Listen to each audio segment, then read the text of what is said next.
What's going on, guys? Welcome to the channel. As you guys can see here on my screen, we have the brand new updated tier list for Tower of God New World. Now this tier list, I'm not gonna lie, this tier list, there's a couple things I disagree with this tier list, but let's not waste any time. Before you guys watch this video, make sure you guys comment, like, and subscribe, and also turn on post notification bell so that you guys can always stay tuned as I'm posting videos. Really appreciate it. And if you guys are new here on the channel, I have a Discord server, so if you have any questions, you can join the Discord server by going to my channel description. You see the server link there, and I'll also post a server link in the comment section down below. But anyways, let's not waste any time. Let's head right into the video. And also, we are literally a couple subs away from 500 subs. Make sure that you guys subscribe to the channel. I'd really appreciate it. But anyways, let's hop right into the video. So this tier list is just insane. So there's so many things that change in this tier list. First things first, we have the collab units, and we also have units that have been basically pushed up into the tier list. So the first thing I want to talk about is the changes. So of course we have the collab units. Now the number one unit I want to talk about is Rachel. So apparently Rachel, they put her in A tier. They put her in A tier for story and PvP. For bossing, she's S tier, which I agree with. But for story and PvP, I mean, for PvP, I would say A tier is a solid rank for her. For PvP, I would definitely agree. But for story, I don't feel like A tier is the right spot for her. Because if we look at Vile, right? Vile, he's been buff because of the new equipment. Like the attack speed equipment is really good on Vile. So the reason why I don't agree with Rachel being an A tier or a tier lower than Vile is because Vile, he's really good with the new equipment set. Basically the attack speed equipment set basically buffed him. But at the same time, when you take off the equipment, like if you take off the attack speed set on Vile, he's just complete trash. Like he goes all the way down to like B tier or even C tier, right? But the same can't be said for Rachel. If you take the attack speed set off of Rachel, she's still good. Like you guys saw that video I made where I literally showcased her and I didn't even have her equipment set. Yes, it's true that I haven't reached the 3 times deficit yet, but at the same time, Rachel, she's still good without the attack speed set, and the attack speed set makes her even better. So I feel like Rachel for story, I feel like S tier would be a solid rank because Yeon is an S tier, and I feel like they both work well together in story mode. So I would definitely put Rachel in S tier.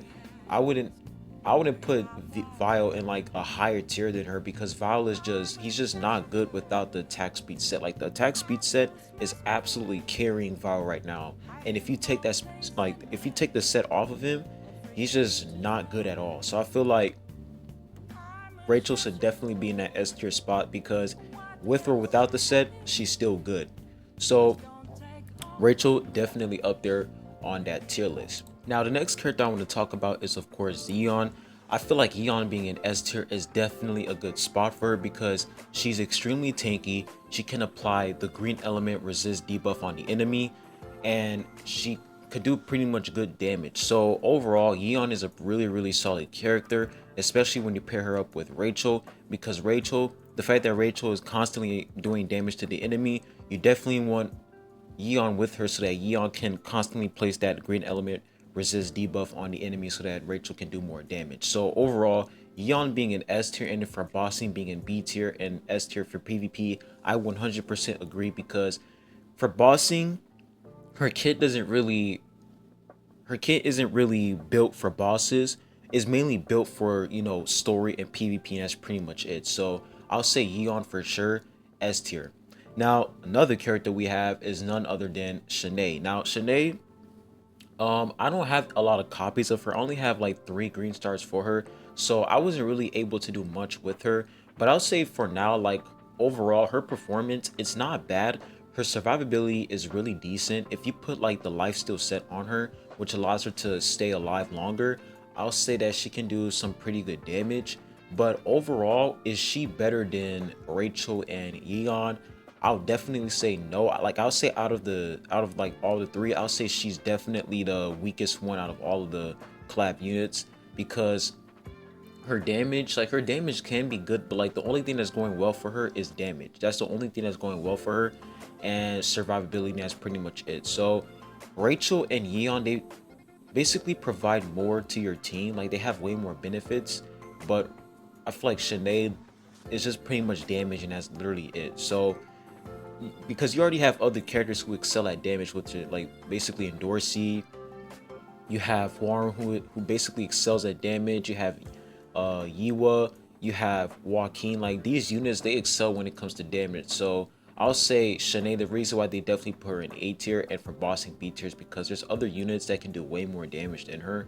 So I definitely agree with her position. So I'll say so far, like the only units I definitely don't agree with their position so far is Vio and Rachel. I'll say Rachel, she's definitely supposed to be in the S tier rank, and Vio, I put him in the A tier rank because without the equipment set, he's just not good. And you have to basically put in that I like basically that idea that Vile without the equipment set, he's just absolute trash, right?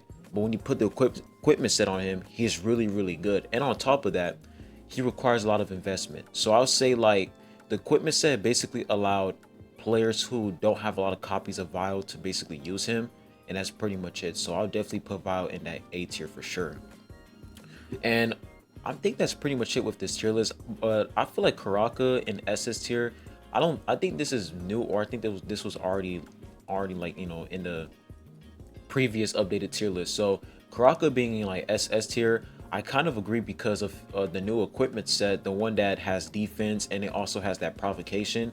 Karaka, he can provocation, so I feel like that set is really good for Karaka. Honestly, Karaka is a really good unit as long as you can manage to make him survive. Like if you can find a way to make him survive on the field for a long period of time, he's gonna provide so much value to your team. So I feel like Karaka being an SS tier is definitely a good spot for him. And of course, Hwaru being an A tier.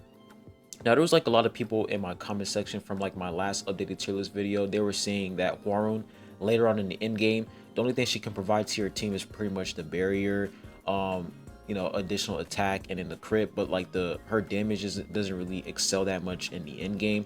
I can kind of see that as the reason why they put her in A tier, but overall, Hwaru is still carrying as a support unit, and I feel like Hwaru should definitely be in that S tier rank. Like putting her in a lower tier than Gia is definitely just that just doesn't sit right with me. And putting her in the same tier with Yellowy and Amigo, that just doesn't make any sense. So I definitely see Hwaru being in like S tier or even SS tier because she still provides a lot. Like she works in literally almost every single team comp because she provides barrier, additional attack, and additional crit. So Hwaru still one of the best supports in the game. And that's pretty much it with this tier list. Like they really didn't update anything else. I think they lowered Shibisu a little bit. They probably did. He's like in C tier now. But yeah, that's pretty much it with this tier list. Now, another thing I want to talk about is the ignition weapon. So if we come over here, right when they basically created an ignition weapon category where you can basically check each character's ignition weapon and which set works on them. So if you guys are wondering, you know, which set you should put on your characters, you can come over here to part one and they basically have, you know, all the recommendations and, you know, which equipment set you should put on each character. So as you guys can see, if you're wondering, you know, which set to put on Hwaru, you can put the max HP set. If you're wondering which set to put on Joaquin, it's the lifesteal set. I already knew that because Joaquin, his survivability is like the only issue. So lifesteal is literally one of the best sets to be put on his character. And of course, you look at data matching, you have the max HP set. So pretty much Brightwin, they pretty much set every single equipment set on every single character, which is honestly pretty solid. So yeah, if you guys are wondering which set you want to put on your character, just come over here and you can basically find each equipment set on each character. But overall, the tier list, I'll say that the tier list is still not bad. I'll definitely give this tier list like a solid 7 out of 10. There's some things I disagree with, but overall, the fact that they put Yeon in S tier, they put Child and Dorsey. I feel like Child and Dorsey in A tier is definitely a solid position for her because Child and Dorsey, she's a good unit, but like when it comes to survivability, she can be kind of clunky. So I'll say damage wise, she's absolutely busted.